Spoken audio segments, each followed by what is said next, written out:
I'm Dr. Evan Cole.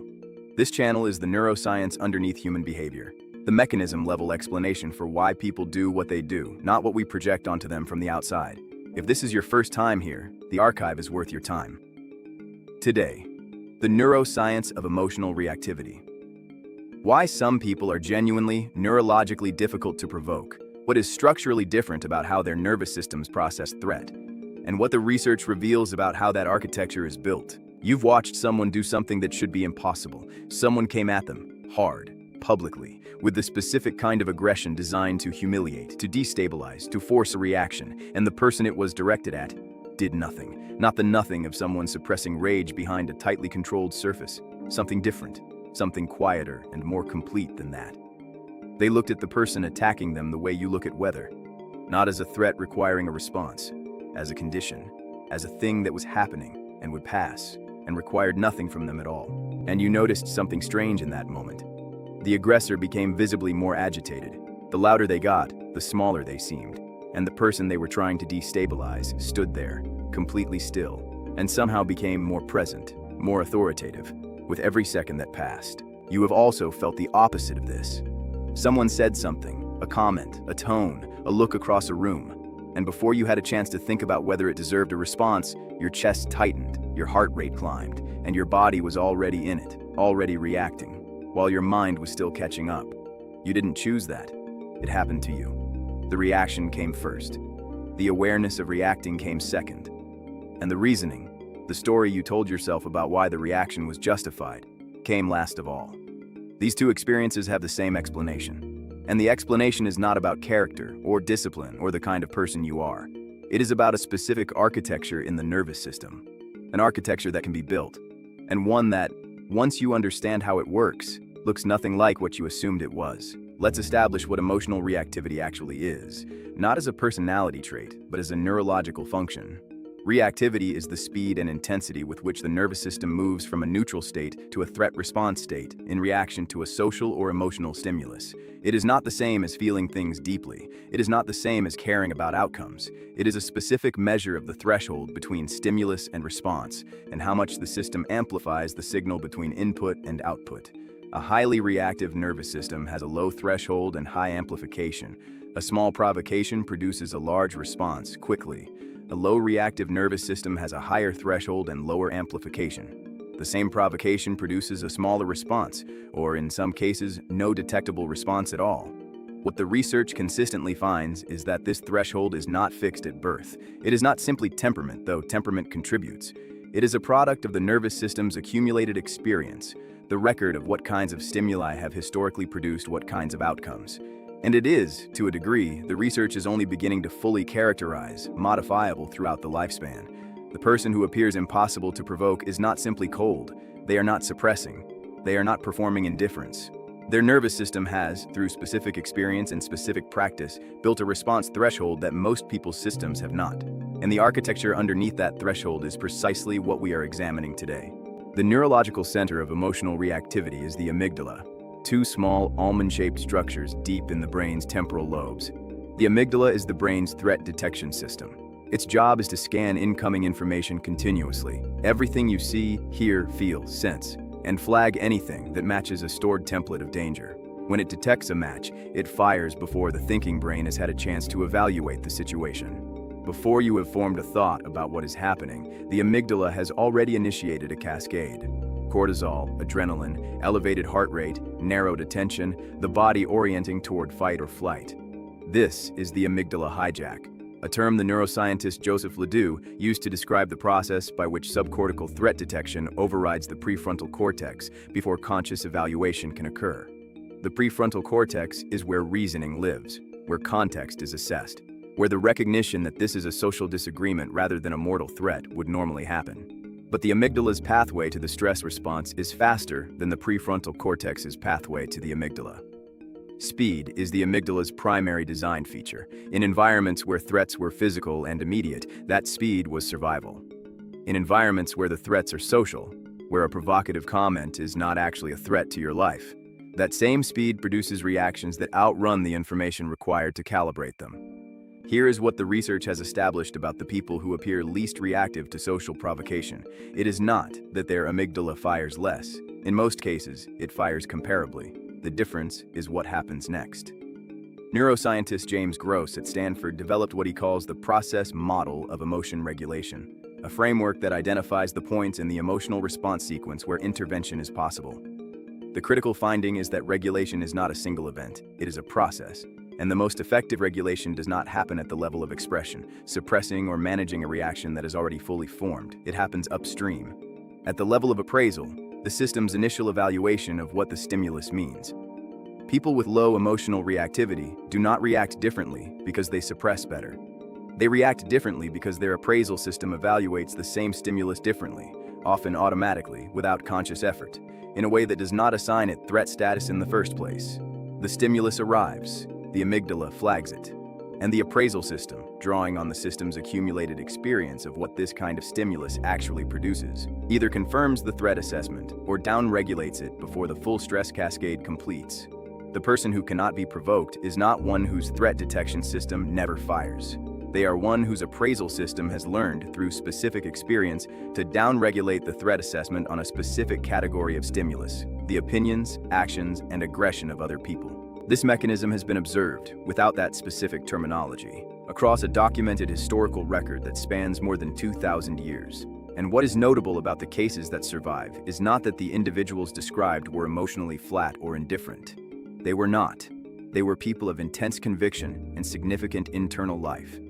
What distinguished them was the specific architecture of their appraisal systems. In 48 BC, Julius Caesar was captured by Cilician pirates in the Aegean Sea. The pirates demanded a ransom of 20 talents of silver. Caesar was not distressed by this. He was, by the account of Plutarch, openly contemptuous, telling his captors that 20 talents undervalued him, and insisting they demand 50.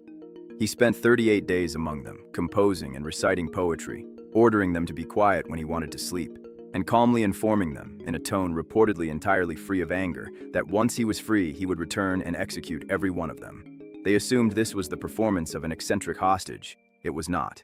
The ransom was paid. Caesar was released. He raised a fleet within weeks, returned to the island, captured the pirates, and had them crucified, precisely as he had stated he would. The entire sequence, from capture to execution, was conducted without visible rage. Not because he felt nothing, because his appraisal system did not assign the pirates the status of genuine threat. They were, in his internal evaluation, a temporary condition, a logistical inconvenience, not a source of information about his worth or his standing in the world.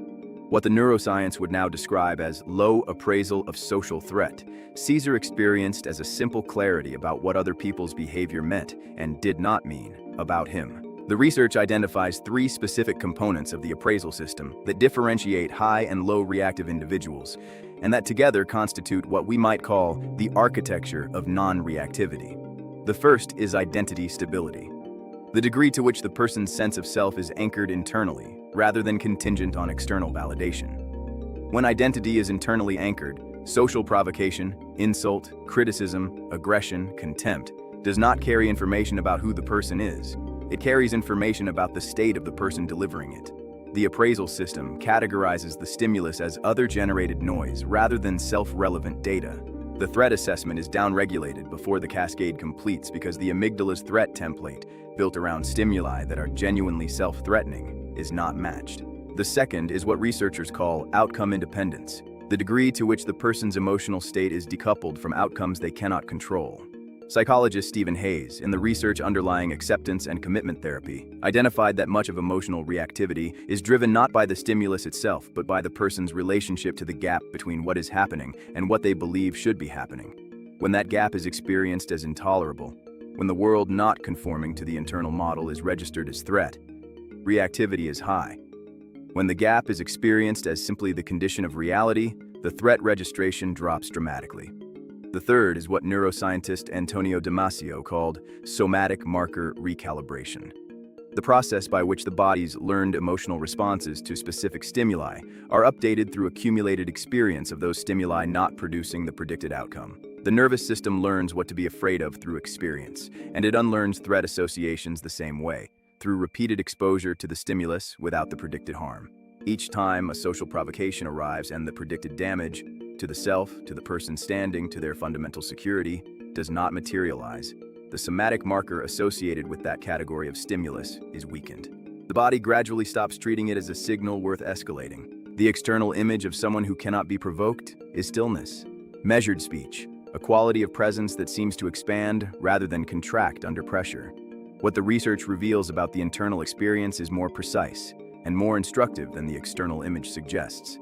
Studies using real-time physiological monitoring of high and low reactive individuals in conflict scenarios show that the low reactive person is not, in most cases, experiencing nothing. They are experiencing a rapid internal sequence that the high reactive person either skips or cannot access quickly enough to interrupt the cascade.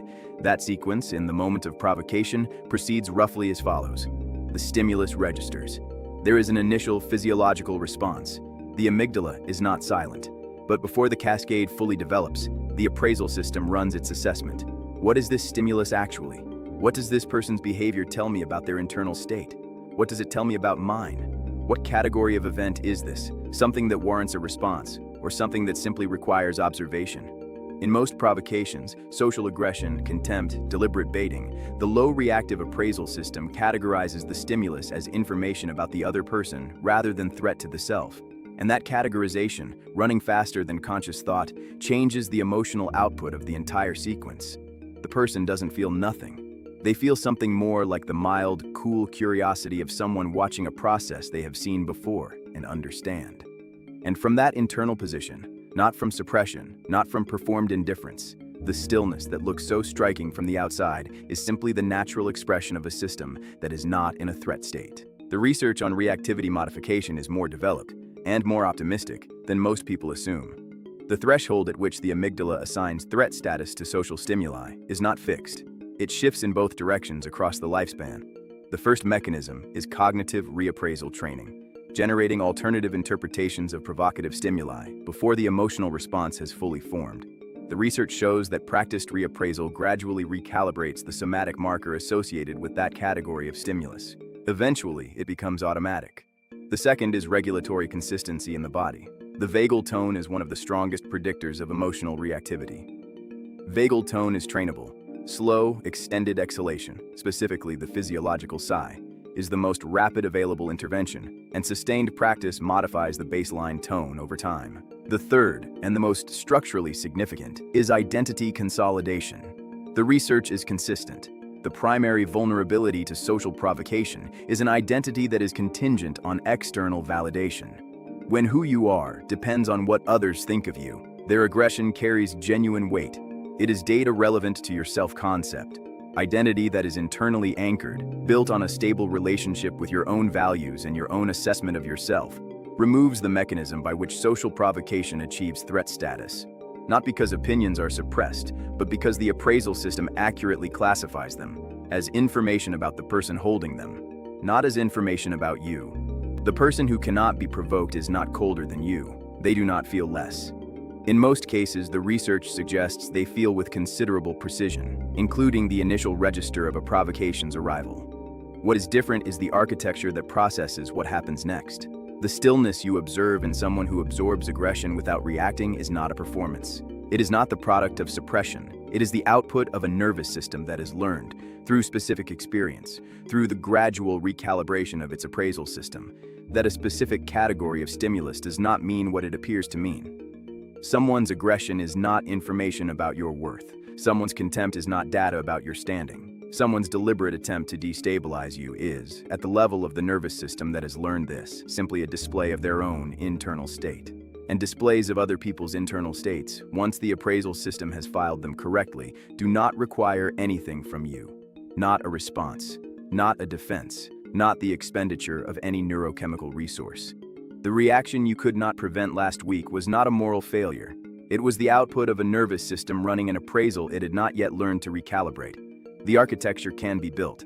It is built the same way every durable neural architecture is built, through repetition, through practice, through accumulated experience of the stimulus not producing the predicted outcome. The threshold rises, the cascade slows, and eventually, not through willpower but through the nervous system's own learning, the provocation arrives, and there is simply nothing there to catch it. If the mechanisms we examine here are useful to you, the archive has more than 25 episodes covering patterns like this one at the level of the documented research. Subscribe so you don't miss what's coming. We'll see you in the next one.